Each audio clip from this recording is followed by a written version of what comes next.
mercy. There's a new champion in college basketball. And when I say the champions, I mean the champions. There's no debate, no suspense, just pure, unadulterated domination. We'll be talking about that with the new championship coach as well. That's coming up. Plus, Sam Darnold traded to the Carolina Panthers. Great move for the New York Jets, for the Carolina Panthers, who won in that trade. And once again, there's a problem that I have with my employers. ESPN put out some damn top 25 list I got a problem with. I'm representing. First Takes in the house with the crew. Let's go. You're never going to get another moment like this. It's special, and other things that you got to cherish. Title game underway. Here we go. Everybody's getting a three. Baylor unstoppable right now. Gonzaga with life. Defense turns to offense. The concession by the unbeaten Bulldogs. And the Baylor Bears claim the school's first men's basketball championship. Good morning. Welcome into First Take. There are new champions. Yes, sir. The Baylor Bears. Huge congratulations. Coach Seth Greenberg here with us. Of course, Max Kellerman, Stephen A. Smith. I'm Molly Karen Rose. Gentlemen, good day. Looking dapper as usual. Just like none of us expected, except you, Coach, who did switch your pick in the end, and you had Baylor winning it. We'll get to that in just a second. But, Max, I will start with you. Is it fair to say at this point that Gonzaga was overrated? Of course they were overrated. It's not that they weren't good. They were very good. All year they were very good. But all year we heard. All year we watched, we heard, we talked about, we in the media, how special Gonzaga was. How this was the special team. How they might go undefeated and win the whole thing and be the first team to do it in a million years. And what we saw as the tournament came to a close was that there was a special team, a lot of really good teams. Houston was good, let's talk about the Final Four. UCLA was really good, Gonzaga was, but Baylor was special. Gonzaga was a little lucky to get by UCLA, let's face it, that game could have gone either way. Baylor dominated Houston. They beat the brakes off those guys. And how do they do it? Baylor, as they've been doing all year, Coach said it just the other day. Coach, you said it. They have more guys who can get their own shot, right? But they dominated this game on the glass. They hit their shots. They stayed connected on defense. To my eye, Suggs was the only guy on Gonzaga who looked like maybe he could start or play on that Baylor team last night. Baylor was the special team. Lots of really good teams in the tournament every year. Gonzaga was one of them this year, but not the special team that we've been talking about. There was a special team, and it was Baylor. And by the way, maybe if there wouldn't have been for all the cancellations and postponements in their season, Baylor goes undefeated. Who knows? But I know this. Once it got to tournament time, especially as we moved along in the tournament, that was one of the best and most dominating performances I have ever seen by a team late in the tournament. They destroyed everything in their path. And by the way, let's not forget, basketball's a game of runs. Gonzaga went, closing out the half after it looked like it was over early. Wait a minute, it's single digits. Oh, hold on a second. And with a little under 13 minutes to go, Kispert gets his shot blocked, and they come down the other end and shoot the three.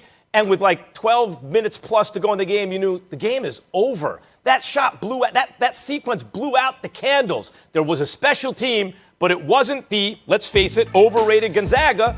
It was the underrated Baylor team. Max, first of all, I appreciate you paying attention when I told you that there were floor gamers and shot makers all over the floor for this Baylor team. But what does overrated mean? All right, let's think about what overrated means. Think about this Gonzaga team. They can only control what they can control. Preseason, they challenged themselves. What did they do? They played Virginia. Oh, they were the defending national champions. Absolutely spanked them. Oh, they played West Virginia, a physical team. They played a Kansas team. They played Iowa with the National Player of the Year. They ran through the NCAA tournament. It's not their fault that people put them up on this pedestal. They were historically good offensively. So you lose one game and all of a sudden you're overrated? No, you're not overrated. You had a historic season. Could you finish it? No. Success is a journey, not a destination. There are roadblocks and detours along the way. Their final roadblock was Baylor. Baylor, a team that had a couple of losses. All right, Baylor, a team that went through a pause. Baylor, a team that was a bad matchup. I talked to Mark Few in January. He said, you know what, Seth? He said, the one team that concerns me is Baylor. Their style of play, their ability to defend, their ability to rebound the basketball, their floor gamers, their shot makers. But let's not mitigate or minimize what Gonzaga was this year.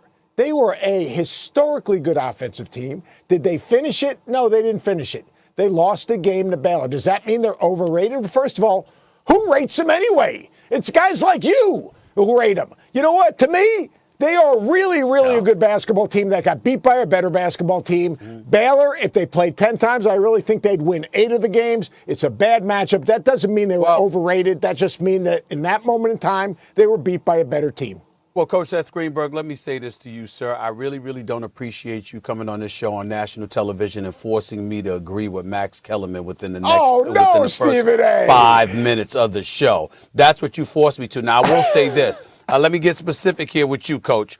When I say overrated, I don't view it in the literal sense. I'm just saying Baylor should have been rated number 1. God, don't put it on guys like myself and Max. You're the one that covers college basketball exceptionally well, I might add. One of the best analysts in the business. Make no mistake about it. But listen, it was less than 48 hours ago that you were right in front of us talking about Gonzaga was going to win, and then obviously you had an epiphany and you saw something in Baylor. But it was that tough of a decision for you. And looking at them last night, I don't know why it was that damn tough for you. I know why it was tough for me, because I only saw Baylor twice this year, to be quite honest with you, and I only saw Gonzaga twice as well. So that's why it was tough for me. You know these teams, and to look at Baylor, more athletic, bigger, stronger, faster, and they built like football players, like they trained with the football team or something. I mean, listen, first things first, here's all you need to know. Baylor's first offensive sequence, they missed about 3 shots and had an offensive rebound each time, okay? You got Vital, who finished with 11 rebounds. 8 of them were offensive. He had 8 offensive rebounds by himself. The entire team of Gonzaga had 1. They got out-rebounded 34-17. Timmy, I mean, I watched this dude's moves in the post throughout the NCAA tournament, and I said to myself, this dude is special. Well, yeah, when he bigger, but when he went up against guys just as big, if not bigger than him, excuse me, them big boys for Baylor came out. They must have been watching First Take, because they came out and they said, who the hell do they think we are? Oh, we ain't having it. And Timmy was, I mean, I've never seen someone minimized overnight the way Drew Timmy was. I mean, he was minimized. I mean, he just looked like a dude that was a small forward compared to those Goliaths, those mammoths of men in the post. So you look at it from that perspective. And then, of course, the guard play. I mean, Butler, Teague. I mean, these brothers are just something, and Mitchell, of course, just special. And so I look at it from that perspective. I'm like, damn, faster, bigger, stronger, more athletic. And they had the dogs in them. They were like, yo, we ain't having it. All this noise, everybody been chirping about Gonzaga. We gonna put the world on notice. They ain't even on our level. Now, that's not about Max Kellerman. That's not about Stephen A. That's about the college basketball experts that had Gonzaga all day, including Dickie V. Let's not forget him. You guys were talking about Gonzaga. So Max is actually right. Not that Gonzaga is the joke. No, they should have been number 2 all year long instead of number 1 playing in a West Coast First of all, I feel like Henry Kissinger bringing you and Max together. Okay. I mean, this is a special moment. Early in the morning at the top of the show. All right, I feel like I've brought 2 competitors together. Like we've had a detente right here. Coach, this is not easy for either one of us. It's not really competition. I get what you're saying. Overrated. Here's the thing. Here's the one thing I'll say is, like, when we say overrated, like, so is number 2 overrated? I mean, they challenged themselves in their schedule. Baylor was better. There's no doubt about it. But I mean, like, here's the deal. They had a magical season. They were 40 minutes away from a championship. I'm just saying they should have been number 2 instead of number 1. No, they were a million miles away, Coach. They should have been number 2 instead of number 1. Coach, they were a million miles away from a championship. They had They had no shot to beat Baylor. And this is what I'm saying. First of all, when you said who overrates them, this is not an indictment on Gonzaga. They're a really good team. As Stephen A. said, they should have been rated 2. But when you're supposed to be rated 2 and you're actually rated 1, that is, as Stephen A. points out, that's the definition of overrated. I'm not just going to say you guys in the college basketball fraternity, because we all picked Gonzaga. Stephen A. and I both picked Gonzaga. In the media, and fans, overrated Gonzaga because they were really good, but the special team was Baylor. And one thing I take exception to is, well, it's a styles matchup. Gonzaga was worried. Baylor had a bad style. That's like saying, the 95 Bulls had a tough style to beat. Or like Floyd Mayweather had a tough style to beat. Or the 98 Yankees had a tough. They're just the best. Like, they got to the Final Four, Coach, and beat the brakes off of Houston and Gonzaga. They got to the Final Four, and no one competed with them. Look, I agree with that. Look, when I changed my mind, here's what I said. I compared them. This real quickly. We used to have those little touch screens where you compare teams. Better backcourt, Baylor. Better defense, Baylor. Better rebounding, Baylor. And the one matchup I thought, and more experience. And you're right about Mark Vital. I mean, he had eight offensive rebounds. I mean, that first place sent a message. The only area I thought that maybe was Timmy. And Jonathan Chachua, I'll say for the last time this year, all right, his feet, his quickness, how active and how physical they were, ball pressure by time they pushed him out. I agree. If you just compare 1 versus 2, they were overrated, but I'm not going to take anything away from their magical season. All right, I think our next guest will co-sign that. Coach, thank you so much for being with us. We will talk to you soon. I love you guys. But I got to keep it rolling, guys. We love you too. You're the best. You have a fabulous day. Drink that Starbucks. Coach. You're going to need it. It's going to be long. All right. Baylor, guys, as we've been mentioning, is the king of college basketball after taking down undefeated and top overall seed Gonzaga last night. Joining us now is the man who took the program from ashes and turned it into one of the best in the country, Bears head coach Scott Drew, with us now. Coach, congrats on the win. Thank you so much for being with us this morning. And Coach, I don't like to play around on this show. You know what it's all about. So let's just put it on Front Street. I want you to know that Stephen A. Smith and Max Kellerman, 2 of the loudest voices in the media, picked against your Bears and went with the Zags. What do you have to say about that? Well, our team definitely listens to them, and they did a great job getting us excited to play. So I want to thank them both very much. Checks in the mail for both of you guys. And well done. Coach, I got to tell you something, Coach. I got to put myself on Front Street. You know what? I mean, obviously, when you make predictions, you're not going to be right all the time. Make no mistake about it. I don't know if I've ever been more wrong. I mean, obviously, I did not watch you guys enough this year to see your guards, to see Mitchell and Teague and Butler, so special. Yeah. To see these guys play the way that they play, that's one thing. But the sheer domination. I sat up there. It was the first time, Coach, I'd ever made a prediction and literally thought I was wrong within 2 minutes. Like 2 minutes into the game, I said, oh, my God, what have I done? I could not believe it. Those first 2 minutes when you guys were crashing the boards and getting offensive rebound after offensive rebound, was that really the game plan to show that physically we're going to dominate you tonight? Was that the plan? Well, we are the 6th best offensive rebounding team in the country analytically, so we do a great job being physical and getting to the glass. But, Stephen A., I got to give you props, man. I mean, you went right to Twitter and you said I was wrong, I made a mistake, and that's why I love you, man. You just keep it real. So, and you know what? In the last 2 years, we are the winningest team in the Power 5. And this group has really been special. And we had that COVID pause for 3 weeks. And who knows, maybe both of us would have been undefeated come the national championship game in Gonzaga. Coach Few is a Hall of Fame coach. They got a great program. And you guys know the difference in college basketball and the NBA. In the NBA, the best team wins because it's 4 or 7. In college basketball, it's 40 minutes. Anyone can have a good game, bad game. So, I mean, Gonzaga obviously didn't have one of their better games. And we have a special group. I mean, 3 of the last 5 seasons, we've been ranked number 1. These guys know how to handle pressure. They know how to be in big moments. We have a joy culture. They play for each other. And I appreciate you guys, man. You make sports fun. Thank you. Coach, you're being modest and humble and all that, and Mark Few and Gonzaga is a tremendous program. They had a great year, and they were an excellent team. There were several excellent teams. But let's not overstate it here.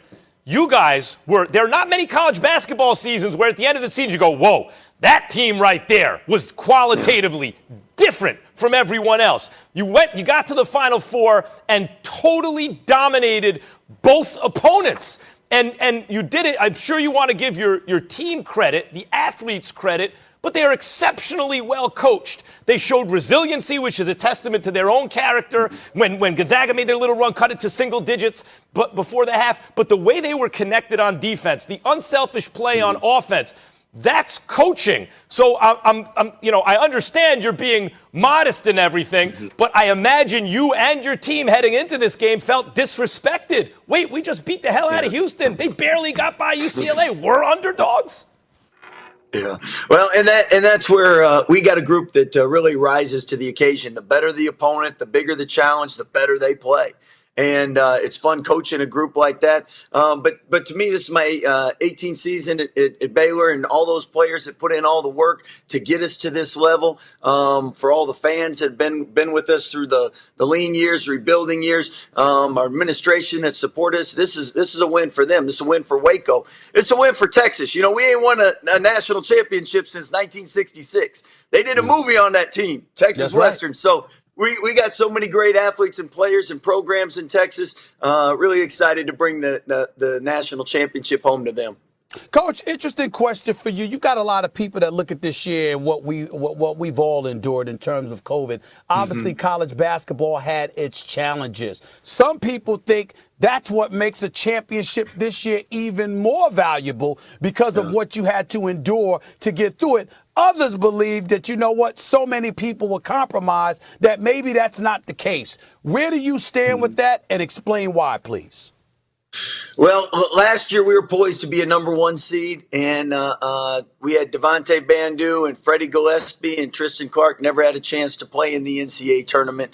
And as a coach, is probably the first or second toughest thing I've ever had to do, go in and say we're not playing March Madness. And I can tell you that every player this year that came back, they are so appreciative and glad and happy the NCAA was able to put on March Madness, that the schools provided the medical care and attention so that they could play. I mean, think about it. If you got a son and he spends 14 years trying to get to a level where he can play in an NCAA tournament, and then he doesn't have that opportunity, because not everybody's going to the NBA. Not everyone's playing after college. Some people, this is it. They work their entire lives for this opportunity. And I can tell you, we're just all blessed and fortunate that we had an NCAA tournament this year. And, you know, when games get canceled, every time you play, you don't have to motivate as a coach. They're just excited to play. So hats off to everyone that made this year possible.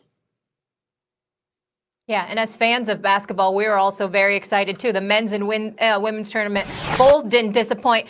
Coach, you mentioned the thin years, and I'm a sucker for a good comeback story and someone who really puts in the work. So I want to go back to that because I mentioned this earlier. The Baylor program really did hit rock bottom 2003. I'm looking at my notes here. One player charged with murdering a teammate. Former head coach Dave Bliss hiding illicit payments, other NCAA violations. Then you were hired, and look where we are now. How hard was that journey getting Baylor back to the top of basketball?